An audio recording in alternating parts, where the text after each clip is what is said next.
Le 29 avril, alors que j'étais encore dans l'ambiance de Boujaï, je me rendais à Genève disputer le prix de l'UVG. J'étais au mieux de ma forme.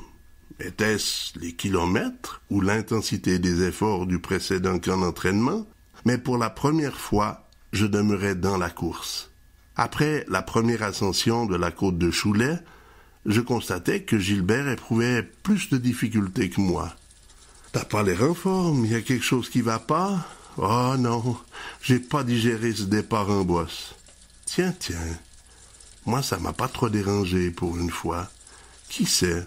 Bon, je suis peut-être fait pour les courses de côte. J'ai hâte de voir ça au mois d'octobre, à travers Lausanne. » L'instant n'était pas propice aux rêveries, car au même moment, un démarrage eut lieu en tête de course. « Ben mon vieux, t'es en forme?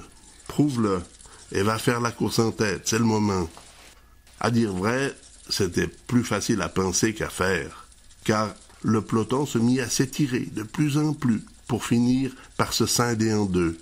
Et moi, j'étais pris entre les deux. Que me fallait-il faire? Revenir sur l'échappée ou me laisser rattraper par le second groupe? J'étais encore en train d'hésiter quand un événement m'apporta la réponse. Le maillot rouge à croix blanche venait de me dépasser en solitaire. Si tu viens à être largué, tu te gaffes la première roue qui passe et tu ne la lâches plus. Jamais la phrase de M. Pahut n'eût été aussi à propos. La voilà, ma locomotive. Sans plus attendre, je mis toutes mes énergies pour suivre le champion suisse comme son ombre. Quelle providence inespérée! Seulement voilà, pour prendre un train en pleine course, je devais me surpasser. Aussi, tous mes efforts pour parvenir à coller à la roue d'Henri-Daniel Raymond allaient m'achever définitivement. Après qu'il m'ait littéralement laissé sur place, je fus incapable par la suite, lors du retour du second peloton, pour rester dans son sein. J'avais surestimé mes capacités et j'en payais le prix. J'allais donc terminer cette course au sprint avec Jean-Pierre Broyet, mon copain de club. Mais hélas, hors délai. Une expérience de plus à mon actif. Un départ prometteur ne voulait pas nécessairement dire que l'arrivée se ferait sur les chapeaux de roue. Moralité, il me fallait désormais gérer mes énergies dès le départ. Il était une fois Bruce Lee.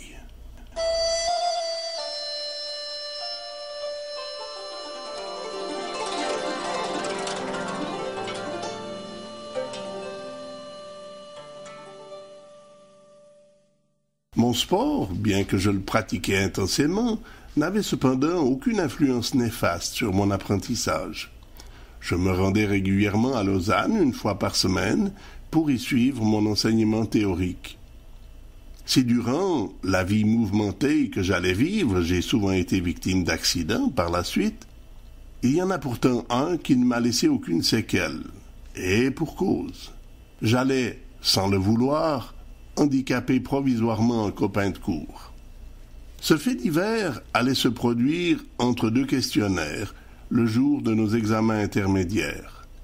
Alors que nous étions en pause, accompagnés de quelques copains, je m'étais rendu à la salle de lecture de l'EPSIC, l'école professionnelle des sociétés industrielles et commerciales. Afin de nous divertir et pour tester nos forces, un copain qui pratiquait le judo décida de me lancer un défi.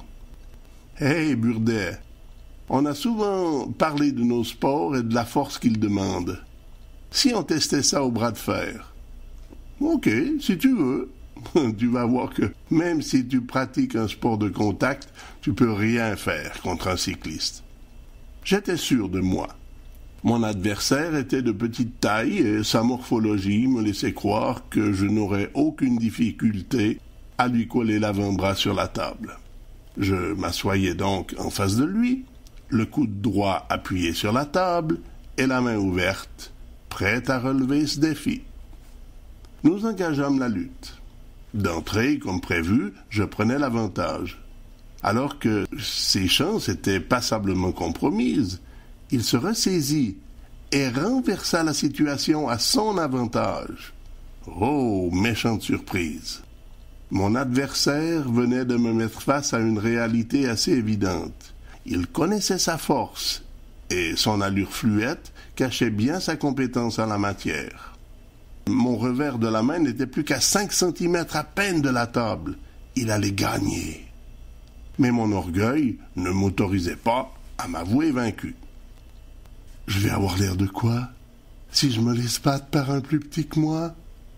J'avais entendu dire par Madame Dubois, une amie de maman, que dans la technique du yoga, ils apprenaient à canaliser leurs énergies.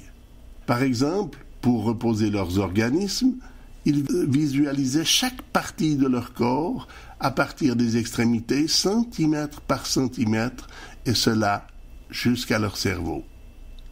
Dans un autre domaine, les arts martiaux, eux aussi, utilisent la visualisation avec efficacité. Dans les années 70, le karaté était un art martial en pleine expansion. Dans les cinémas, un homme crevait les écrans. Bruce Lee. Durant l'hiver, quand ma saison cycliste était au point mort, je ne manquais aucun de ses films.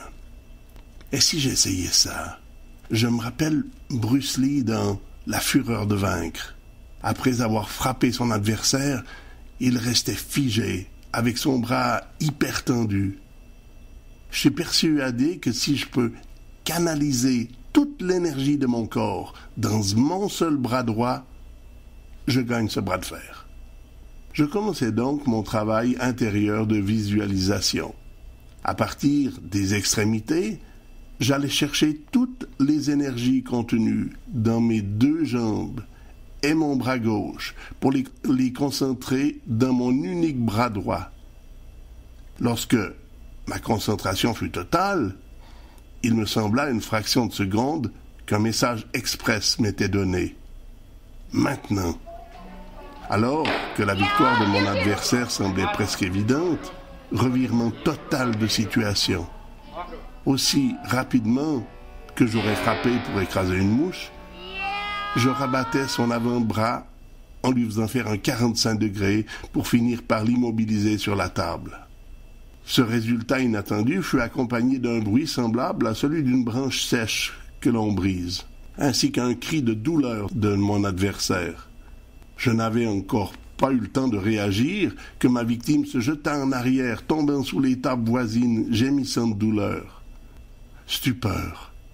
Alors qu'il se tenait le bras dans l'autre main, son épaule droite était en position normale, mais son avant-bras, lui, était complètement désaligné.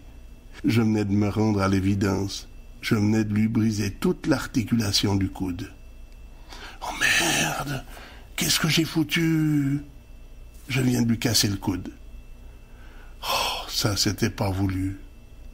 Pour la première fois de ma vie, je venais d'handicaper involontairement un copain. Je n'avais pas de miroir pour me voir le visage à ce moment-là. C'était inutile. Je devais avoir le visage blême. Ce n'était pas moi qui avais mal, mais le choc, lui. Je le partageais. Revenu à la réalité, je m'empressais de savoir quoi faire pour aider mon copain de la vie à mettre fin le plus vite possible à la souffrance qui s'emparait de lui. Lui demander ce qu'il avait aurait été une hypocrisie. Je lui demandai alors de ne pas bouger pendant que je faisais le nécessaire pour lui porter secours.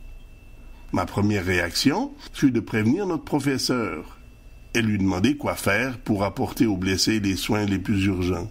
« Avez-vous prévenu le secrétariat ?»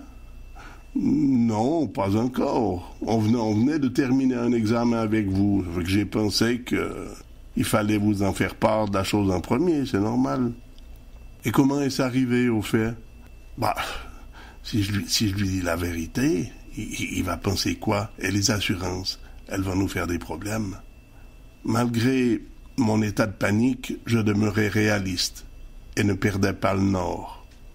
Il descendait les escaliers en courant quand il s'est encoublé. Et en voulant se retenir à la barrière, il a passé le bras entre deux montants et le bras a cassé net. Waouh, quelle imagination!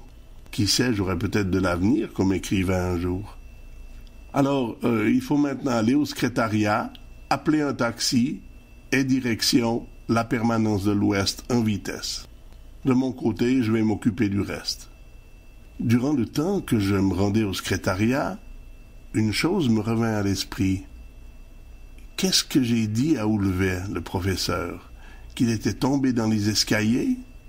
Et si une employée du secrétariat, qui se trouve juste à côté et qui a assisté à la scène, va passer le message, moi je vais passer pour un beau menteur. J'ai donc intérêt à trouver quelque chose de plus vraisemblable. Ah tiens, il était assis à une table, se balançait sur sa chaise, en équilibre, quand tout d'un coup il tomba en arrière, et en voulant se rattraper, il est mal tombé et le bras y a passé. J'avais à la fois honte de moi-même et trouvais bête et stupide une société qui m'obligeait à inventer 2 mensonges successivement pour finalement pas avoir d'ennui avec la loi et les assurances. Car si on veut bien, mes 2 seules fautes, c'est d'avoir accepté de participer à un petit jeu bien innocent, mais qui avait mal tourné, et la deuxième, de m'être servi des pouvoirs de mon subconscient, alors que je n'en avais aucune maîtrise. À partir de ce jour-là, je ne devais plus jamais me servir de mon subconscient pour me mesurer à un être vivant. Une demi-heure plus tard, nous attendions assis sur un banc de la salle d'attente de la polyclinique, qu'un médecin veuille bien prendre en charge mon copain, qui commençait lui aussi à blanchir à une vitesse inquiétante. Après 2 heures d'attente et de consultation, nous ressortions de la permanence de l'Ouest. Delavie avait son bras plâtré et soutenu par un bandage accroché à son cou. Quant à moi, j'envisageais déjà toutes les suites fâcheuses qui allaient résulter de cet examen intermédiaire inachevé et des conséquences regrettables de mon acte. Dieu soit loué. Cette journée, finalement, devait avoir des suites heureuses pour Delavie et moi-même. En effet, la commission d'apprentissage, voulant tenir compte de la malchance qui nous avait interrompus en plein examen, cette commission, donc, nous avait amnistiés et nous permettait de terminer notre 3e année d'apprentissage. Car, sans cet accident, je peux l'avouer aujourd'hui, nos chances réciproques de réussir cet examen intermédiaire étaient seulement de 50%. C'était donc un mal pour un bien. De cette expérience, j'allais en tirer une morale. Ne te sers jamais d'une arme dont tu ne connais pas le fonctionnement. Et cela même si elle t'appartient et que tu la crois inoffensive. Cet accident m'avait fait prendre conscience d'un message clair. Cependant, ma passion pour les arts martiaux n'en était en rien diminuée, au contraire. À part ses jambes et ses bras, Bruce Lee possédait une arme redoutable, le nunchaku. Ces 2 morceaux de bois, reliés soit par une corde ou encore une chaîne de métal, étaient utilisés en Asie il y a de nombreuses décennies pour battre le riz. Par la suite, les maîtres d'arts martiaux allaient en faire une arme redoutable. Avec Jean-Daniel Bourcalter, un copain qui partageait la même passion que moi, nous avions conçu des nunchaku, composés de bois et de chaînes métalliques. Pour tenter d'imiter le sensei, le maître Bruce Lee, j'étais prêt à recevoir des coups d'endoloris, des aines couvertes d'hématomes, résultat de pincements entre la chair et le bois. Il ne se passait pas 1 semaine sans que je porte des marques. Mais avec le temps et beaucoup de marques, ma maîtrise du nunchaku fut concluante. Avec des mouvements simples, mais extrêmement rapides, je parvenais à démontrer à papa que j'étais capable de faire une attaque sans pour autant que ce dernier n'ait eu le temps de voir et de comprendre comment je l'avais faite. Lui aussi était un passionné des films de karaté. Suite à ma modeste réussite en la matière, il prit son courage à 2 mains et décida également à apprendre le maniement du nunchaku. Mais comme sa tolérance pour les coups de bâton était loin d'égaler la mienne, il devait rapidement abandonner l'expérience.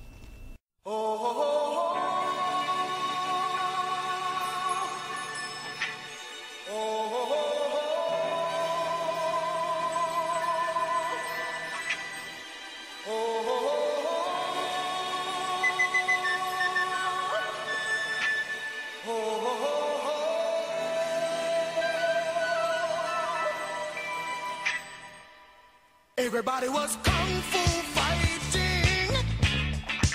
Those kids were fast as lightning. In fact, it was a little bit frightening, but they fought with